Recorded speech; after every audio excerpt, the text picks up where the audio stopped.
amigos? Bienvenidos a Radio Uruguay, bienvenidos a La Máquina de Pensar. ¿Cómo están?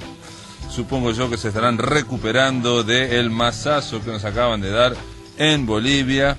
En fin, no voy a comentar mucho porque estas cosas más vale pasarlas por alto. Uruguay, por suerte las eliminatorias creo que continúan en marzo, así que habrá tiempo para que esta mala racha pase. O si no, como dice Gonzalo Gervás, para irse acostumbrando. ¿Cómo le va? Gonzalo Gervás tenemos ahí en controles de emisión, lo tenemos al flaco Germán en la puesta a punto. Estamos esta semana, digamos, esta semana viene mechada La Máquina de Pensar. Ayer estuvimos conversando con Fernando Ainza, estamos escuchando al poeta Nelson Traba. Fernando Ainza nos estuvo conversando de su último libro. Bueno, lo que resta de la semana vamos a estar hablando de Citarrosa y Darnos Chance y de otras cosas más. ¿Por qué Citarrosa? ¿Por qué Darnos Chance? Porque salieron hace muy poco, se editaron el libro Oficio de Surcidor, un acercamiento crítico a la poesía de Eduardo Darnos Chance. La profesora Silvia Sabaj va a estar hoy en La Máquina de Pensar para conversar de esta aproximación original a la obra de Darnos Chance, porque se aproxima a la letra. Y el sábado, creo, o el domingo, en la Feria del Libro, en la Feria Internacional del Libro, ya se terminó, se presentó lo que sería la obra, el relato gráfico, la novela gráfica Citarrosa, de la mano de los dibujos de Max Aguirre y de Rodolfo Santulo. Con él vamos a estar hablando de Citarrosa, de esta novela gráfica en torno a la vida de este otro autor fundamental, otro cantautor fundamental, otro músico uruguayo de las últimas del último mediado del siglo pasado, fundamental. Bueno, no voy a repetir más, pero ahora vamos a conversar de otra cosa que quizás es fundamental en el primer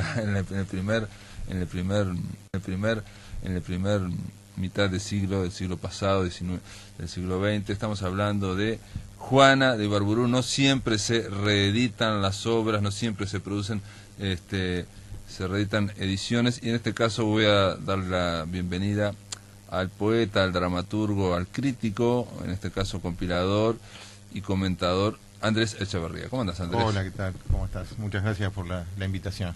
Se trata de Lenguas de Diamantes, una edición comentada con 40 miradas críticas que conoce una reedición ahora, ¿no? Una segunda edición. Esta sería la tercera edición. La tercera, mirá vos. Tercera edición. Se suman estas dos publicaciones, tanto la tercera edición de Las Lenguas de Diamante, con esas 40 miradas críticas y obra final, a un trabajo que venimos haciendo desde el 2009 con Jorge Arbeleche, que comenzó con la exposición Juan Escándalo en la Luz, en el 2009 en el Centro Cultural de España, en el que, bueno, publicamos en ese momento también un libro catálogo donde se hizo un trabajo de mucho tiempo, de escaneo de fotos, de manuscritos. Después continuamos con la publicación de la primera edición de Las Lenguas de Diamante, con 40 miradas críticas y una mirada sobre Juana de Ibarburu. No, te pregunto porque en Las Lenguas de Diamantes, en esta edición que yo tengo ahora, sí, dice, no sé por qué, dice segunda edición, julio del 2012. Dice. Sí, hubo una tercera edición. Ya hubo una tercera edición. Sé que, por lo que me ha dicho el editor, va en una tercera edición. O sea que no es frecuente, digo, obviamente estamos hablando de una obra fundamental en lo que es Juana de Ibarburu, que también es fundamental, fue la obra que la dio a conocer. Hay uno de los comentarios críticos aquí, yo lo leía, de Clara Silva, donde dice que es un libro de poesía que impactó al continente, ¿no? Similar al de Pablo Neruda, ¿cómo es Residencia en la Tierra? Exacto, digo, y no solo, es famoso el caso de Unamuno, del impacto que causó en Unamuno, de la carta que le escribe Unamuno, pero bueno, tuvo Alfonso Reyes, un montón de intelectuales, pensadores de esa época que sintieron una adhesión y se sintieron conmovidos por esta nueva, ese libro que aparecía de una manera muy llamativa, rompiendo un montón de códigos y haciendo llegar la poesía a una nueva época, ¿no? Yo digo que Juana Ibarburu de alguna manera anticipa o hace asomar un art déco diferente al art nouveau, a una poesía más recargada, a un arte con sus características de ese modernismo, con algunos excesos también. Juana Ibarburu... pero tiene fuerza, digo, yo ahora leía, no sé, al azar estuve leyendo la Lengua de Diamante, venía en el ómnibus leyendo, y pensé en lo que decía Unamuno de la fuerza, de la intensidad de su escritura. Y en un momento estaba leyendo un poema, que ahora no recuerdo exactamente el título, y cuando terminé de leerlo, me di cuenta que era un soneto. Sí. Entonces me dije, qué increíble cuando algo te impresiona y te olvidás de la forma del soneto, porque en general se les notan los poetas que ellos están haciendo un soneto y este es el soneto tal. Muy pocas veces ocurre que uno queda deslumbrado por lo que te están diciendo y después se da cuenta que es un soneto. Bueno, eso es un logro que señala un buen soneto, un buen poeta, cuando tanto la rima como el verso medido quedan disimulados y al servicio del resultado final, o sea, de la lectura. Vos sentís esa musicalidad, vas captando algo que invoca el poema, pero de manera subversiva y lo lees sin darte cuenta, ¿no? No, porque en general estamos hablando del soneto, es un verso encofrado muy que da poca libertad, digamos, que es muy estricto y en general, digamos, no siempre, pero a veces los poetas hacen como gala de eso, de mira, en esta cuestión tan estricta yo estoy diciéndote esto. Es muy fluido. Se llama Sueño. Sí. Entonces a mí me llamó la atención porque es sueño y está entre signos de interrogación. Ajá. Y después casi todo el poema arranca con signos de exclamación. Es muy difícil, poniéndole a casi todos los versos signos de exclamación, que eso te impresione. Pero lo que ella está diciendo lo está diciendo con gran intensidad. Y uno, al final, por lo menos yo, me di cuenta y digo, pero esto es un soneto y no me había dado cuenta. No sé. Claro, hay un secreto que ella lo dice en la autografía lírica de la composición del soneto y de la poesía, que ella va componiendo el poema mentalmente y lo pasa al papel a último momento. Le hace muchas correcciones, como pueden verse en los manuscritos que se han exhibido en las exposiciones que organizamos, pero la composición previa, el llegar a esa musicalidad, lo hace mentalmente, no sobre el papel. Eso creo que tiene que ver con esto que vos notás. Claro, Con una, digamos, ¿no? Sin llegar a lo coloquial, hay una fluidez muy natural, ¿no? en el decir. Y una riqueza de lenguaje también importantísima.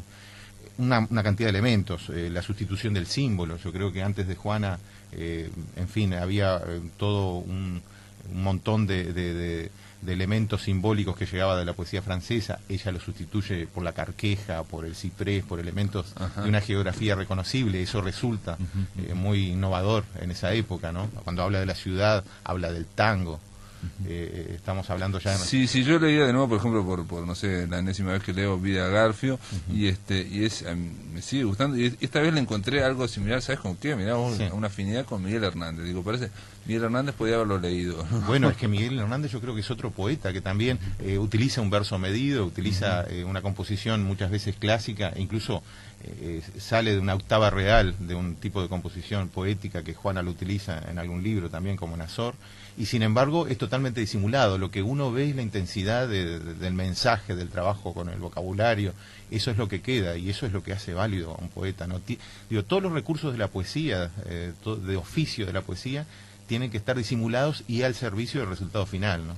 Creo que Juana lo logra sobradamente. Bueno, eso es lo que, claro, una de las cosas que impactó a Miguel de Unamuno y en cuanto a la sensualidad y a la intensidad.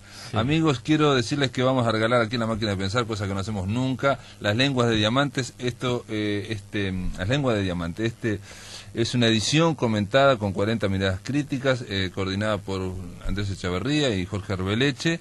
Y nada, tienen que llamar al 2915-7962 o 2915-7891. El primero que llame se lo lleva. Ahí está completo, sí. Las Lenguas de Diamante, todo el libro, con el prólogo original de Manuel Gálvez, de esa primera edición de 1919.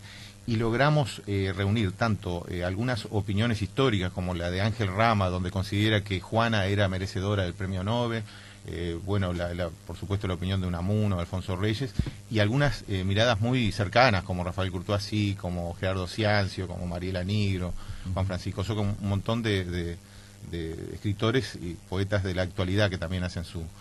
Sí, Alfredo Fresia, Manuel Zuleika Ibáñez, Silvia Lago, eso está lleno, Jorge Arbeleche, obviamente. Bueno, esto no lo vamos a mencionar porque son muchos: Circe Maya, Marosa de Giorgio. La idea era cubrir todo un espectro de opiniones y de generaciones, dando su visión sobre Las Lenguas de Diamante y sobre Juana en general, ¿no? Esta es, digamos, la obra, Las Lenguas de Diamante, que catapultó a Juana y como que generó ese fenómeno literario que incluso muchas veces, como me parece a mí, que como que en ensombreció, o por lo menos no dejó ver tanto el resto de la obra final. Acá hay un otro libro hecho por la selección y prólogo de Jorge Arbeleche y Andrés Echeverría, se llama Obra Final, también conoce una segunda edición, por lo que veo. Bueno, en Estuario es la primera edición, pero esto ya tiene una edición en la cámara, creo. Sí, que fue, ¿no? sí. Claro, este libro, la idea nuestra, a ver, en todos estos libros, los que te mencionaba antes, más Rapsodia de Juana Ibarburu, lo que intentamos es mostrar toda la obra. Juana Ibarburu publicó en el Deber Cívico El Melo en 1908 y no dejó de publicar hasta 1971, cuando publica Juan Soldado. De toda esa obra nosotros sentíamos que la atención estaba demasiado atenta a la Juana, escritora de literatura infantil, y quedaba, como vos decís, opacada gran parte de su obra por todo el éxito que tuvo Las Lenguas de Diamante.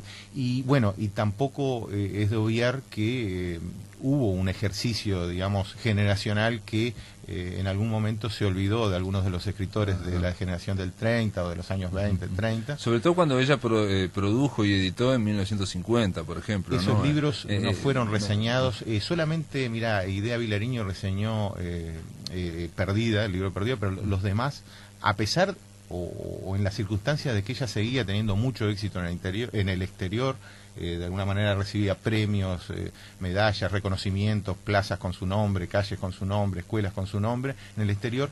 Acá se empezó a atender menos esa obra posterior a la década de 50, y como ella misma se lo dice a Ruffinelli en Marcha, es una obra que tiene que ver con un crecimiento personal de ella. Ella tiene la humildad de decir que su poesía fue creciendo, fue madurando.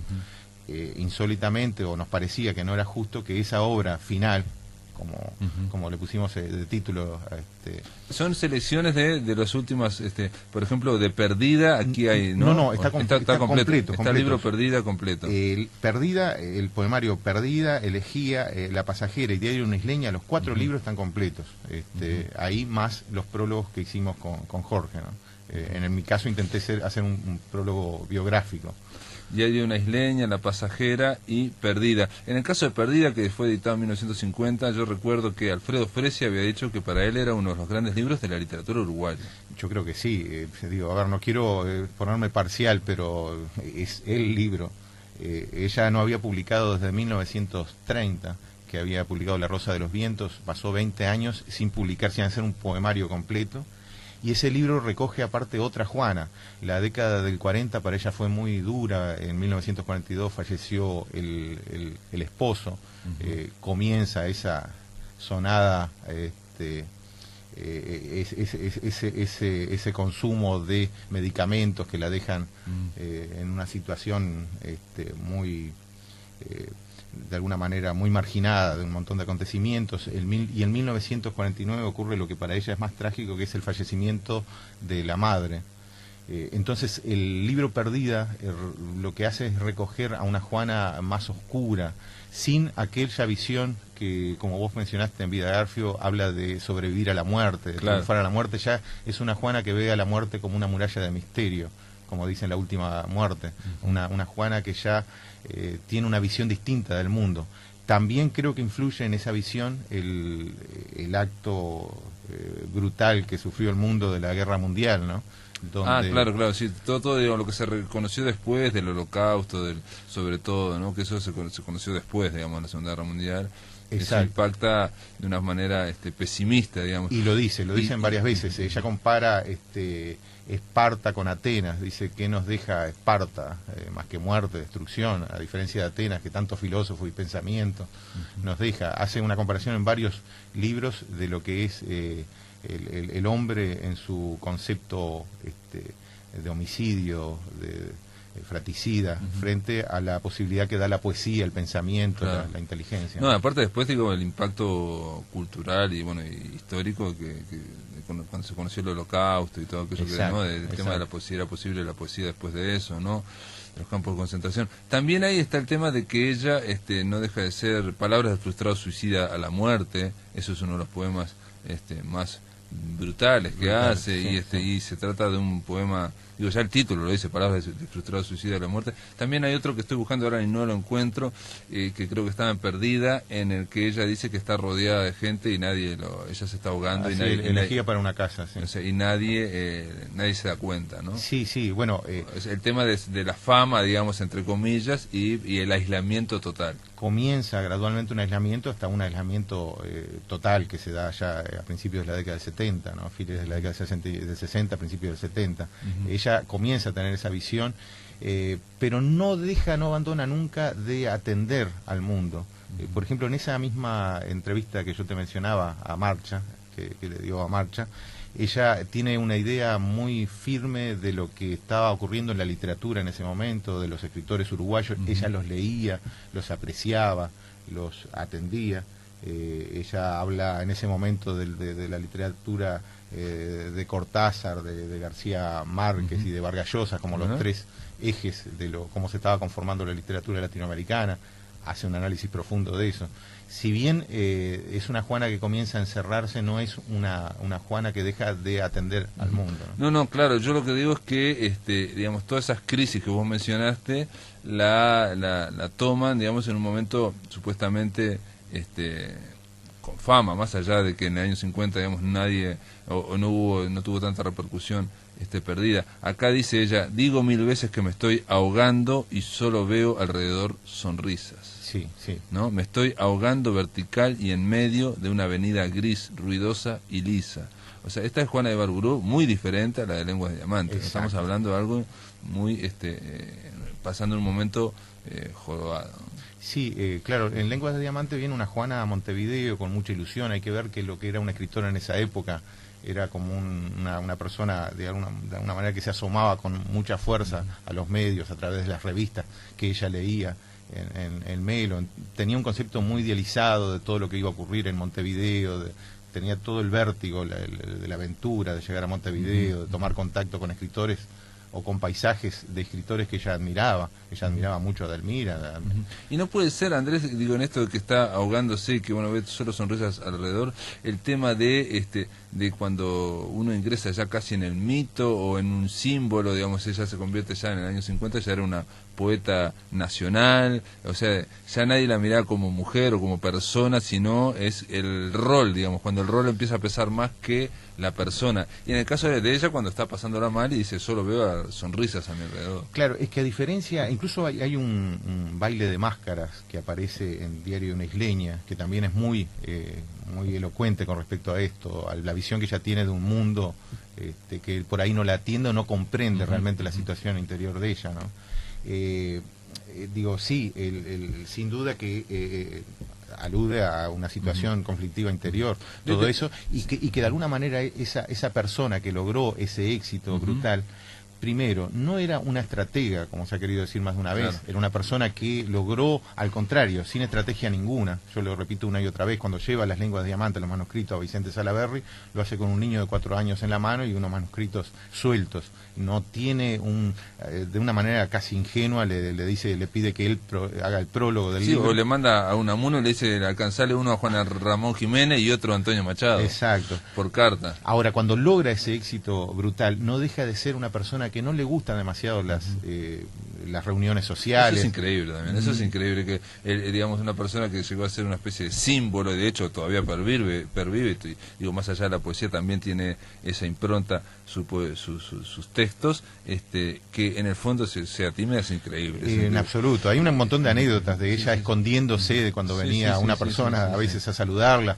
Yo encontré una nota que la pusimos también, donde un periodista, antes incluso de la consagración como Juana de América, le viene a hacer una nota, y en ese momento, en la calle Comercio, actual calle Comercio donde vivía, resulta muy difícil acceder. El periodista se queja de todo lo que tiene que pasar para llegar hasta la casa de Juana de Ibarburu. O sea, es una persona que desde muy joven... Yo te comentaba esto de lo biográfico, el tema de me estoy ahogando y solo veo alrededor sonrisas, simplemente para decir que su poesía, no solo en su textura y no solamente en su forma fue cambiando, sino que también fue generando, obviamente, reflejando otra hondura, ¿no? Otra sí, y otros momentos también, exacto, sí, no, la poesía, sí. A ver, no es fácil tampoco llegar a los grados de profundidad con que logra, yo creo, en las lenguas de diamantes, desde un concepto luminoso, optimista. Ella lo logra, incluso eso es un gesto muy revolucionario, porque la poesía hasta ese momento venía impregnada de una visión simbolista, parnasiana, de todos esos poesías, de todos esos poetas franceses. Sí, malditista, digamos. Exacto, el malditismo. Ella hace absolutamente lo contrario y consigue deslumbrar y hacer una poesía desde ese otro lado. Lógico, pasan los años y yo creo que cada libro de ella es distinto. Así como Las lenguas de diamante tiene toda esa impronta, Raíz salvaje, publicado en 1922, atiende mucho la ciudad por primera vez. Es una poesía revolucionaria en cuanto a que atiende al lechero, a la vereda, al tango. Después Raíz salvaje tiene una impronta ultraísta, ya de ciertas características. Ella va cambiando libro a libro.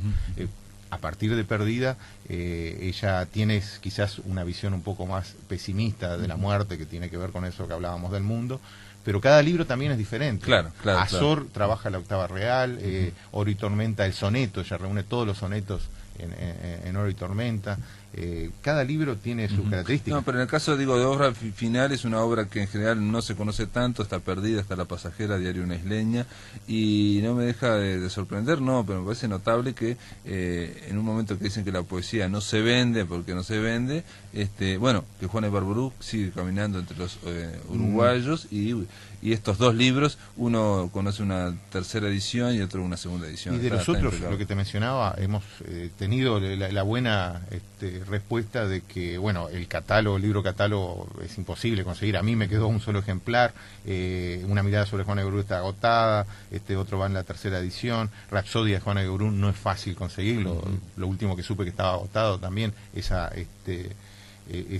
también antología que presentamos en el Palacio Legislativo en 2009, sí, haciendo esa presentación. Sí, que fue hecha en la UTU, ¿no? O sea, ese libro ese libro fue entregado y el Parlamento uruguayo que respaldó la publicación, y la editorial Rumbo, que ganó una licitación para hacer el trabajo editorial, y fue presentado a las 3:30 de la tarde en el Palacio Legislativo.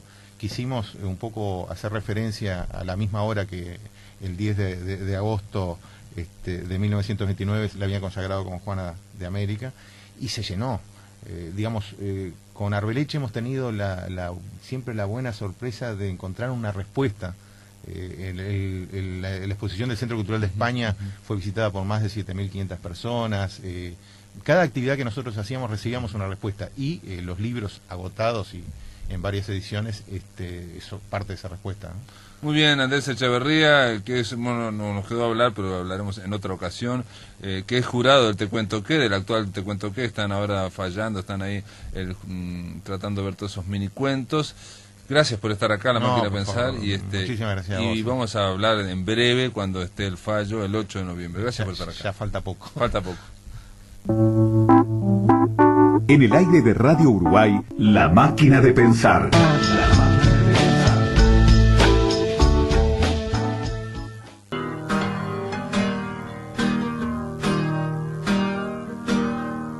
Buenas noches, doña Sara. Buenas noches, 12 y 5. ¿Quién apagará las luces cuando me quede dormido? Buenas noches, mi ropero, mi camisa, mi bufanda, esta pieza. Buenas noches, que me muero hasta mañana. Hasta mañana, tristeza. Adiós, el desasosiego. No me extrañes, muertecita, que me muero y me despierto.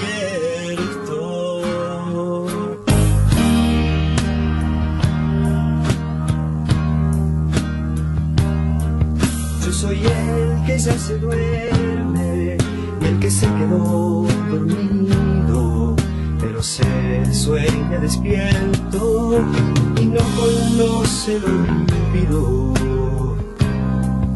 Buenas noches, esperanza, en mi cuarto no hay postigos. Buenas noches, mi descanso, que usted no duerme conmigo.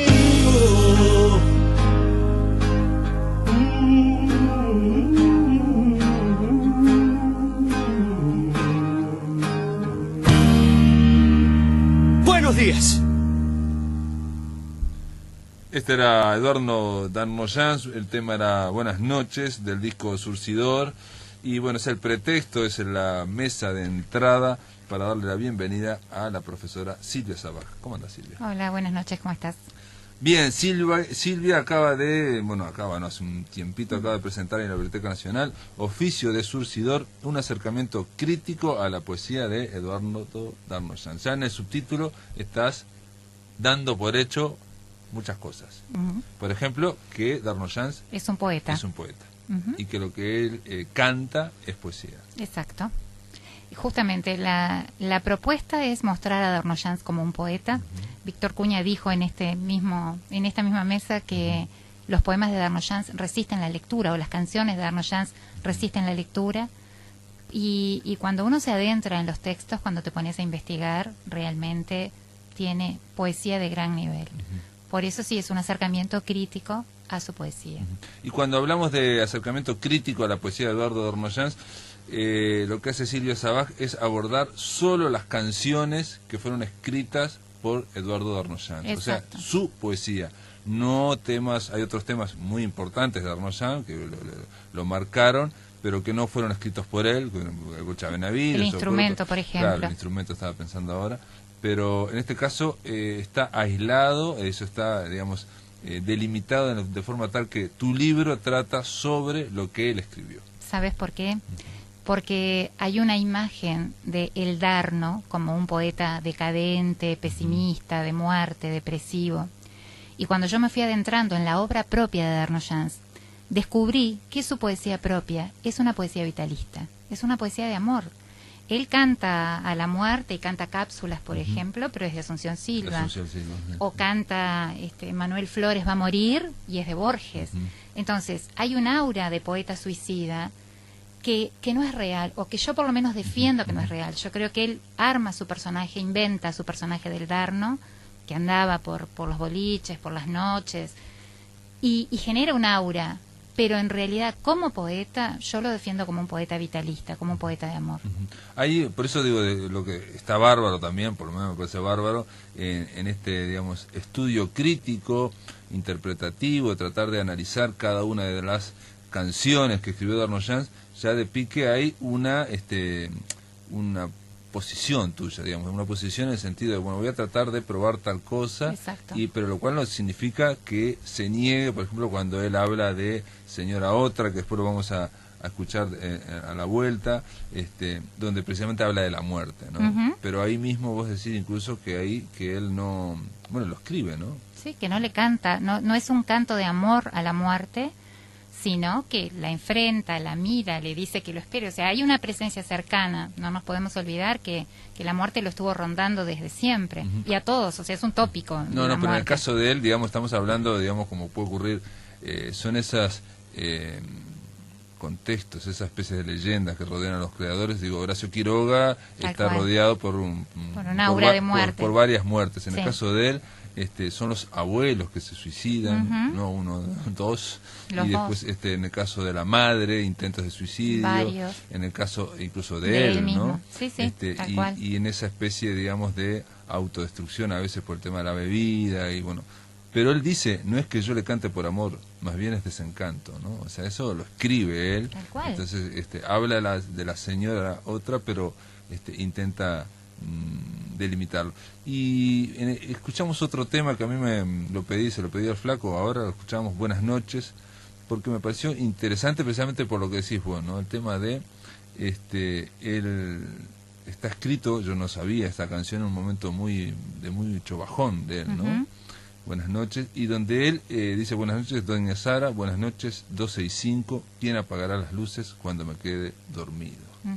Y digo, parece una cosa bastante lúgubre también, ¿no? Pero también ahí hay una luminosidad. Claro, porque hay como una espera, un decir que la muerte lo espera, parece como una figura femenina, pero es como hasta ahí, como esperándolo. Más bien es una expresión de miedos y de angustias que tiene que ver con la vida, pero no un deseo de la muerte. Eso es lo que aparece en Buenas noches. Él dice, yo soy hasta mañana tristeza, adiós al desasosiego. Obviamente ahí equipara el dormir con una especie de pequeña muerte o de aislar en el momento que uno está demasiado deprimido, ¿no? Y tratar de que es una especie de refugio hasta el día siguiente. Pero viste que eso ya lo trae Hamlet, Segismundo, sin o sea, duda. Sí, el dormir, sí. tal vez soñar, ¿no? Morir, eso es también tópico literario. Sí, y estamos hablando de altísimo nivel para lo que es una letra canción. Estos versos, yo soy el que ya se duerme y el que se quedó dormido, pero se sueña despierto y no conoce el olvido, ¿no? El olvido ese. A ver, ¿podemos escuchar este tema? Casi me olvido de usted, la muy la mía, la otra, señora, señora, señora muerte.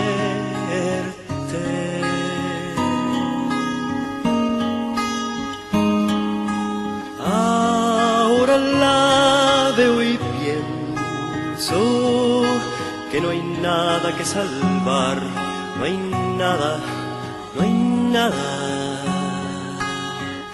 no hay nada y llueve.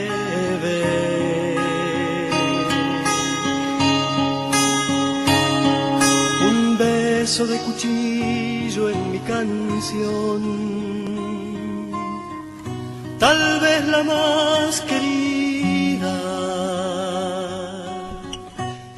Estamos escuchando a Darnoyan, estamos escuchando Señora Otra. Un detalle simplemente, Silvia, antes de irnos a la pausa y para un poco dar la clave de este libro, Oficio de Surcidor. Vos no negás todo este entorno de Darnoyan, toda esta herencia familiar que lo rodeó. Tu tesis es de que él sale de esto por el lado luminoso, sale construyendo poesía. Exacto, exorciza. Él mismo lo dice en varios testimonios. Él exorciza la muerte a través del arte. Por eso yo tomo también la imagen del surcidor.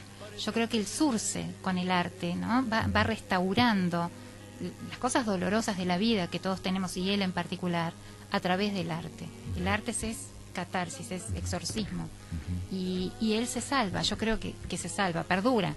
Capaz que él mismo se destruyó, el Darno, él mismo terminó degradándose, pero su poesía lo redime. No, y aparte cuando hablamos de crisis, estamos hablando no solamente del tema del contexto familiar, sino de un contexto claro de la dictadura. Sí. Estamos hablando de alguien que por esas circunstancias que tiene, esos azares que pueden ocurrir en la vida de uno, fue uno de los artistas más castigados por la dictadura, cuando su obra precisamente no era militante políticamente, o uno lee la letra, no tiene nada. Sin embargo, fue castigado al extremo de que se le prohibió cantar en público, podía vender discos.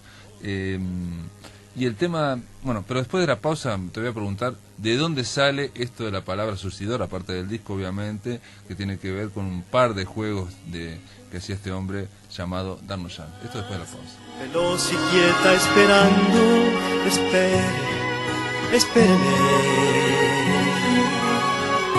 y espere siempre.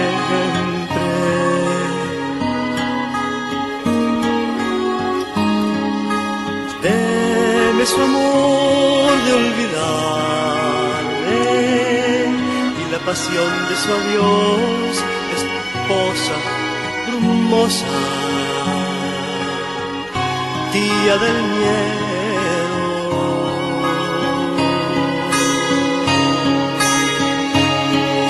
No es que yo le cante por amor, más bien es desencanto, es música de espanto. Ahora que los sabe, yo me callo.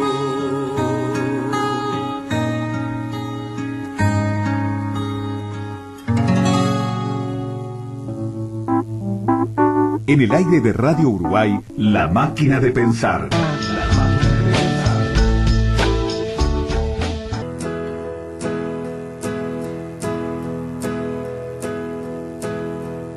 Yo quería una canción antigua, como la música del océano, en los acantilados. Tú me diste la hoja de afeitar, una soga y un número muerto, la belleza del hielo. Estamos escuchando a Darnoyan aquí con algunos reproches en un disco del Ángel Azul, porque Silvia Sabac, que es la autora de Oficio Surcidor, un acercamiento crítico a la poesía de Eduardo Darnoyan, quiere leerlo, quiere hablar de esta canción, a ver por qué. Sigo. Eduardo cantó la primera estrofa y yo me tomo el atrevimiento de seguir. Dale. Yo soñaba solo una canción, con ráfagas de aire en las alturas, canción de aeroplanos. Tuve de ti veneno y pólvora, mirando a los padres de mis padres con los ojos cerrados. Poco quería de estos mundos, la vieja flor, piedras del tiempo, los signos del venado, y entre cenizas de 1000 trenes me diste un libro y 3 palabras: horror, pavesas, nada. ¿Y a vos te parece, o digamos, en Oficio Surcidor, en tu libro, planteás que, entre otras cosas, ese podría ser uno de los textos donde queda más claro el tema de Darnoyan como un poeta del amor? Como un poeta del amor, como un poeta vital, en este sobre todo como un poeta vital, donde él le reprocha a la muerte lo que le entregó. Te das cuenta que él pide, ¿no? Él hubiera querido cantar La vieja flor, piedras del tiempo, los signos del venado, o sea, es un canto que viene desde los orígenes. Él lo trabaja después Dicen los cantores, esa función del cantor de cantar las cosas del mundo, el hombre y su viaje, dice él. Y entonces hay como un afán de continuar ese canto, esa posta, esa carrera de postas que es el arte, como dice Benavides, ¿no? Esa carrera de postas donde él asume su compromiso, y es un compromiso vital. Entonces le reprocha la muerte, claro. Si la imagen es los padres de mis padres con los ojos cerrados, es muy duro, ¿verdad? Son los abuelos, el suicidio de los el abuelos. abuelo de copas y el abuelo de nada, que aparecen desconsolados dos.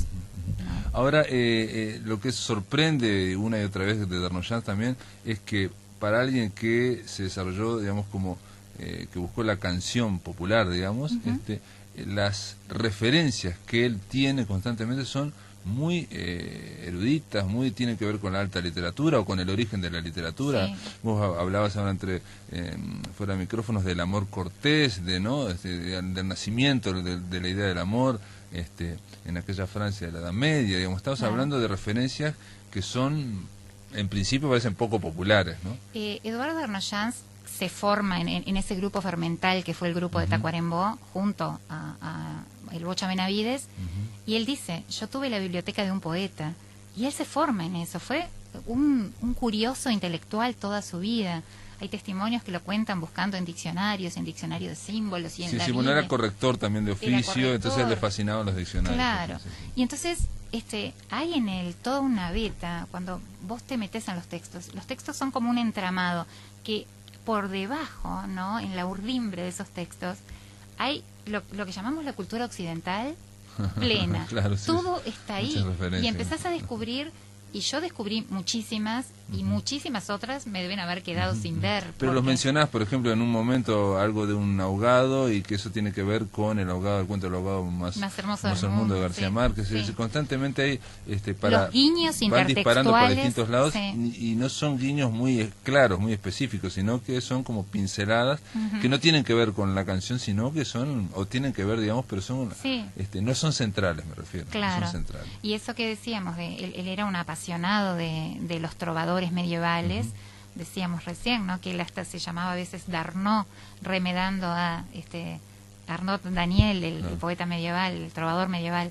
Y bueno, hay en su poesía, en esa poesía que yo incluyo en esa vertiente de poesía amorosa, donde están Memorias de Cecilia, Balada para una mujer flaca o Flash, que son temas de amor donde la mujer aparece enaltecida igual que la dama, ¿no?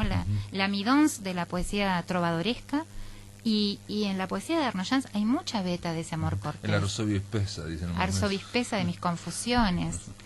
Realmente la figura de la mujer aparece muy enaltecida. Lo importante, lo que me parece notable de tu libro es que surge de una práctica docente. Vos decís que lo que quisiste dar, Arnoyanz está entre los programas de... En el programa de cuarto está.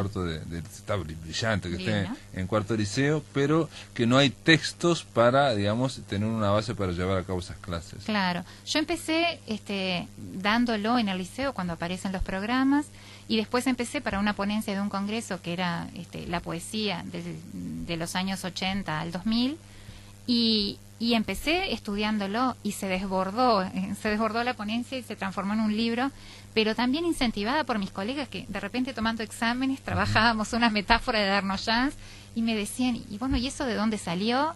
Y bueno, del trabajo de clase. O sea, la poesía, cuando es poesía de verdad, inspira, dispara ideas. Los chiquilines se cuelgan mucho, como dicen ellos, se cuelgan y empiezan a interpretar y les resuena adentro y los sensibiliza y los emociona. Entonces yo fui recogiendo, fui trabajando, fui deteniéndome en los textos, y yo siempre les digo a los chiquilines que cuanto mayor es la mochila cultural que ellos traen, mayor el horizonte de expectativa, mayor la capacidad de leer poesía.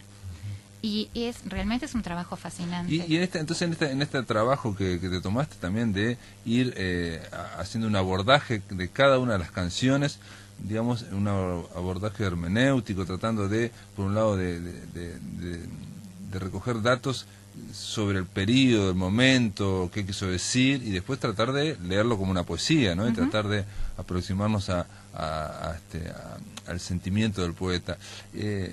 Entonces recogiste experiencia, digamos, de los estudiantes, práctica, sí. Porque digo, eso ocurre también. Hay que ser honesto, sí. No, porque en un grupo se potencia eso. Claro. Quizás uno a uno no interpretaban lo mismo que si está en un grupo. Claro, porque, o sea, yo en las clases trabajo muy sistema taller.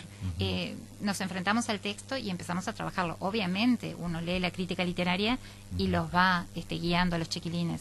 Pero realmente muchas interpretaciones que aparecen son de los chiquilines. Impresionante, sí. Impresionante. Aparte me parece fascinante, y una cosa que me sorprendió, porque estuve leyendo también hoy acerca de este libro, es que la idea del libro es que sea usado para docentes y estudiantes. En educación media. Sí, yo el año pasado secundaria me dio un sabático, me dieron 6 meses de licencia. Y bueno, y este es el producto de 6 años de investigación.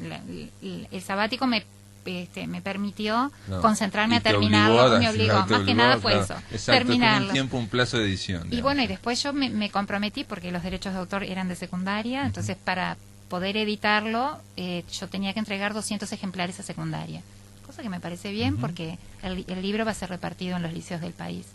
Y bueno, vos me decías ahora el nivel. Sí, yo te comenté fuera de micrófono, vamos a comentarlo acá, porque una cosa que me sorprendió, me alegra que esto vaya para el liceo, para la enseñanza media de nuestro país, pero el vocabulario que usás, Silvia Sabaj, y los conceptos que usás para tratar me parecen de un alto nivel, digamos. Puede estar bárbaro porque obliga a llegar a ese nivel. Claro, pero viste que al final, en el apéndice, tiene un glosario de términos técnicos, porque bueno, en literatura usamos muchos términos técnicos, sobre todo para nombrar los recursos literarios. Pero viste que a veces en los textos de liceo hay una onda un poco canchera de tratar de llegar a los amigos, no sé no sé cuánto, a los gurises. Entonces existe esa, ¿no? O tratar de darle un poco... Aquí estamos hablando de un trabajo que, bueno, cada canción es analizada, bueno, obviamente hay un contexto general al principio, y obviamente con la riqueza que tiene la poesía, la canción de Arnoyanz, es un buen pretexto para, por ejemplo, aprender todas las figuras retóricas que tiene la poesía. Igual no la es mayoría, necesario ¿no? saberlas todas, pero Pero está bueno. Pero conocer esas operaciones que existen en el lenguaje y que en realidad uno las usa, el poeta las usa y probablemente no sabe que existen, ¿no? Es una tarea a veces de la hermenéutica o de la crítica. Claro, ¿no? sí. Es un trabajo que intenta, en realidad, no solo ser para docentes y estudiantes. Yo creo que puede enganchar a aquellos que les guste darnos chance y que descubran, ¿no? Porque a veces uno escucha una canción y no le prestas tanta atención, y de repente si empezás a leerlo y adentrarte y ver que las palabras pueden significar otras cosas, y que el lenguaje poético es abierto, sugerente, connotativo, ahí aprecias mucho más. Y otro objetivo que tengo es que si los docentes damos la poesía de Darno-Jans en las clases, eso hace que se empiece a escuchar más Darno-Jans, que se difunda más Darno-Jans, porque a mí me pasa que en general chiquilines de 16 años no lo conocen, y de repente me dicen, mi padre tiene un cassette o tiene un disco y qué sé yo, o lo empiezan a escuchar. Yo lo llevo a la sala de informática, ponemos videos en YouTube de Darno-Jans, se ríen, se asombran, pero lo escuchan, lo empiezan a escuchar. Además tiene una cuestión que tiene que ver con el amor cortés y con los trovadores, que es el medio que es la música, ¿no? O sea, la capacidad que tiene uno en una canción de poder reiterar el poema una y otra vez, cosa que en general la poesía agradece eso, ¿no? Porque la poesía requiere muchas veces el regreso, ¿no? La relectura. La relectura, exacto. ¿no? Entonces en ese sentido se facilita, en ese sentido, ¿no? Sí, tal cual. De todas formas, siempre estamos hablando acá, que me parece brillante también, que se busque tratar de que los gurises vean la poesía como algo accesible y no como algo que es ¿no? Que es algo elevado e inalcanzable. Inalcanzable, ¿no? Es ¿no? real. Algo que es para mecánica cuántica, digamos, que puede ser tan... Hay cierto prejuicio, ¿verdad? Por la poesía, que no así por la narrativa, pero por la poesía es verdad que hay cierto prejuicio, y cuando se acercan, cuando empiezan a meterse y a ver qué dijo más allá, les encanta, ¿no? Poemas, por ejemplo, ahora vamos a trabajar con Desconsolados, ¿no? Como Los Desconsolados y Desconsolados 2, en un eje temático acompañando a Lazarillo de Tormes, que también él era un desconsolado, el propio Lazarillo. Entonces, realmente los chiquilines ven que un cantor popular del siglo XX tiene la misma temática que aquel anónimo del siglo XVI, y realmente se cuelgan, les gusta. Che, Silvia, y una pregunta final.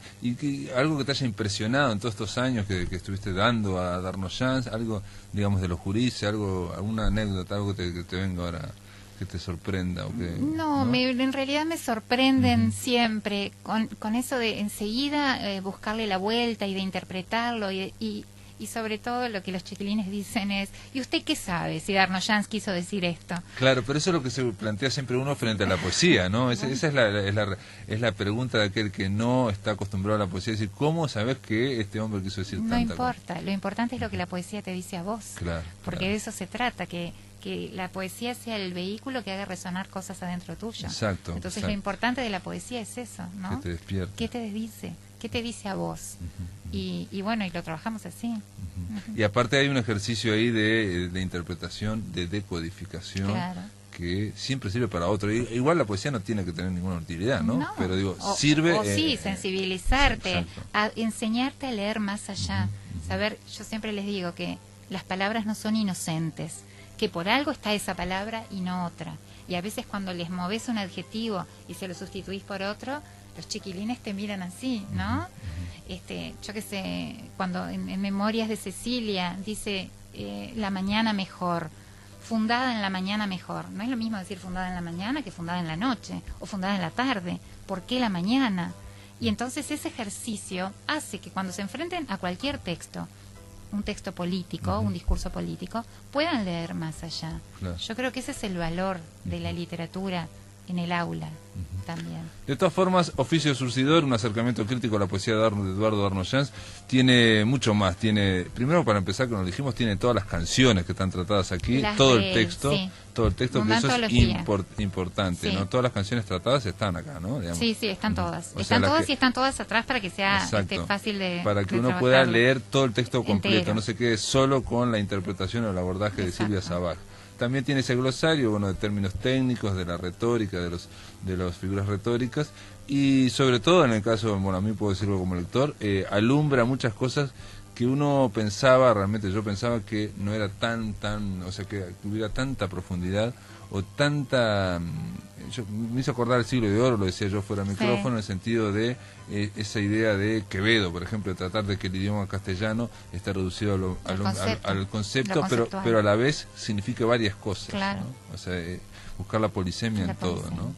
Gracias Silvia Sabac por estar acá, les mandamos un abrazo también a Pablo Cuño que nos sirvió de enlace para Oficio Surcidor, está en librerías, Rebeca Linke Editoras, y nada, gracias por estar acá. Bueno, muchas gracias a vos. Mañana vamos a continuar, amigos, en La Máquina de Pensar, se termina el programa, mañana va a estar Amílcar Nochetti, va hablando de el 11º Festival de Cine de Montevideo, y va a estar otro músico, Alessandro Podestá, un